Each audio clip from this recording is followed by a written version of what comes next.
वक्त की बड़ी खबर आ रही है। पाकिस्तान में बाढ़ बारिश के चलते मची तबाही में करीब 1200 लोगों ने अपनी जान अब तक गंवा दी है। हालात को देखते हुए देश में सरकार ने नेशनल इमरजेंसी तक घोषित कर दी है। देश में 14 जून के बाद से सबसे ज्यादा मौत सिंध प्रांत में हुई है।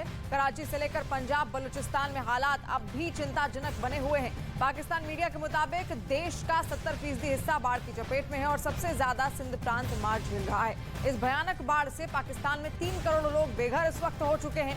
पाकिस्तान में सैलाब के रूप में बहुत बड़ी तबाही आई है, जिससे वहां लाखों परिवार बर्बाद हो गए हैं। तस्वीरें भी आप देखिए किस तरीके से वहां पर लगातार बाढ़ आई हुई है। सड़कें हो, शहर हो, गांव हो, हर कुछ दरिया वहां पर बन चुका है। और इस वक्त जो तस्वीरें वहां से सामने आ रही हैं, आपको बता दें कि 30 अगस्त तक लगातार चेतावनी जारी की गई है भारी बारिश की। ऐसे में ये 3 तस्वीरें सब कुछ कह रही हैं। किस तरीके से खैबर पख्तूनख्वा की अगर बात करें, वहां के पंजाब प्रांत की अगर बात करें, खासतौर पर जो सिंध प्रांत है वहां पर सबसे ज्यादा बर्बादी देखने को मिली है। ये तस्वीर फिलहाल आप देखिए सिंध प्रांत की है, पाकिस्तान से जो सामने आ रही, जहां पर सबसे ज्यादा तबाही देखने को मिली है। किस तरीके से बाढ़ की चपेट में ये मकान आया और देखते ही देखते धराशायी हो गया। देखते ही देखते इसमें किस तरीके से ये मकान नीचे ढह जाता है, उसकी तस्वीरें साफ बयां कर रही हैं कि आखिर वहां के लोग किस तरीके से डरे सहमे इस वक्त जिंदगी जीने के लिए मजबूर हो रहे हैं। और ये देखिए किस तरीके से पूरा शहर अब नदी या तालाब में ऐसा लग रहा है मानो एक पूरा आइलैंड वहां पर क्रिएट हो गया हो। और ऐसे में लगातार हेलीकॉप्टर के जरिए भी सहायता पहुंचाई जा रही है। हालांकि आपको बता दें कि वहां पर हालात लगातार बिगड़ते जा रहे हैं, क्योंकि बाढ़ की वजह से 3 करोड़ परिवार ऐसे हैं जो इस वक्त बेघर हो गए हैं। अब तक 1000 से ज्यादा लोगों की मौतें वहां पर हो चुकी हैं। लगातार लोग परेशान हो रहे हैं। लोगों को जो सुरक्षित स्थान है वहां पर शिफ्ट किया जा रहा है, लेकिन जगह देखिए, क्योंकि 70% हिस्सा पाकिस्तान का इस वक्त बाढ़ की चपेट में आया हुआ है।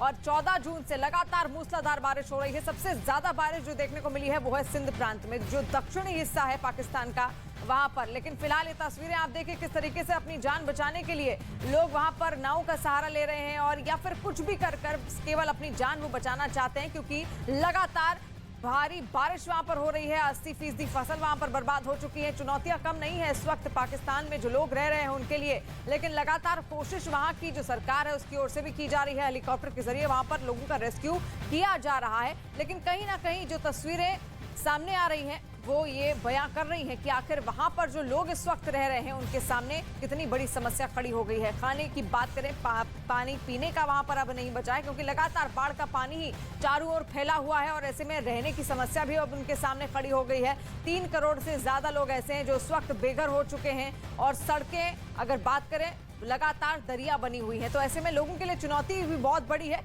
कि आखिर वो जाएं तो जाएं कहां, क्योंकि चारों ओर केवल 70% जो हिस्सा है वो बाढ़ ग्रस्त है इस वक्त पाकिस्तान में। तो लगातार हालात समझे जा सकते हैं कि आखिर वहां पर जो लोग हैं वो किस हद तक इस वक्त परेशान हैं। हालांकि मदद उनको पहुंचाई जा रही है, लेकिन वो मदद भी नाकाफी होगी, क्योंकि जब तक ये मूसलाधार बारिश वहां पर रुकती नहीं है, थमती नहीं है, तब तक हालात जस के तस बने रहेंगे। और ऐसे में लोगों के लिए जो चुनौतियां हैं वो जस की तस बनी रहेंगी। तो पाकिस्तान से न्यूज़ 18 इंडिया पर ये एक्सक्लूसिव तस्वीरें इस वक्त आप देख रहे हैं। ये तस्वीरें आपको दिखाना इसलिए बेहद जरूरी है, क्योंकि सोचिए वहां पर बाढ़ की वजह से क्या हालात पैदा हो गए कि आखिर इमरजेंसी वहां पर लगानी पड़ी है पाकिस्तान की सरकार को। और ये तस्वीर आप देखिए किस तरीके से जो शख्स बाढ़ के पानी में बहता हुआ जा रहा है उसको बचाने की पूरी मशक्कत और कोशिश यहां पर की जा रही है, लेकिन ये कोशिश विफल होती है, जिसके बाद ये जो शख्स है वो बाढ़ के पानी में डूब जाता है। और बाढ़ की जो रफ्तार है वो भी आप देखिए किस तरीके से लगातार दरिया बहकर आ रहा है, और वो बहाकर अपने साथ चाहे मकान हो, बड़े बड़े घर हो, बड़ी बड़ी इमारतें हो, सब कुछ बहाकर ले जा रहा है। तो इस वक्त सारे शहर पाकिस्तान के, खासतौर पर जो दक्षिणी हिस्सा है पाकिस्तान का, वहां पर मूसलाधार बारिश हो रही है। टैंकर एयरक्राफ्ट एक साथ J-20 और J-16 में ईंधन भरता दिखाई दिया था। चीन ने दावा किया कि वायु-20 विमान के उसकी वायुसेना में शामिल होने के बाद उसके लड़ाकू विमान लंबी दूरी की लड़ाई के लिए पूरी तरह तैयार हो गए। और सिर्फ आसमान में ही नहीं, बल्कि चीन लगातार समंदर में भी अपनी ताकत को बढ़ाने में जुटा है। खबर है कि वो अपनी नौसेना को और ज्यादा घातक बनाने की कोशिश कर रहा है। वहां के एक शिपयार्ड की एक तस्वीर वायरल होने के बाद यह दावा किया गया कि चीन एक साथ 5 052D डिस्ट्रॉयर बना रहा है। और ये कोई आम जंगी जहाज नहीं, बल्कि ऐसे विध्वंसक हैं जो अगर समंदर में एक साथ उतर जाएं तो सुनामी ला दें, जिनकी गरज से ही दुश्मन कांप उठे, और अगर वो जंग में शामिल हो जाएं तो सामने वाले की तबाही निश्चित है। चीन ऐसे 1-2 नहीं बल्कि 5 डिस्ट्रॉयर बना रहा है, और ऐसा तब है जब उसके पास पहले से ही दुनिया की सबसे बड़ी नौसेना है। लेकिन हथियारों की उसकी भूख मिटने के बजाय बढ़ती जा रही है। अब वो एक साथ 5 052D डिस्ट्रॉयर बना रहा है, जिनकी गिनती दुनिया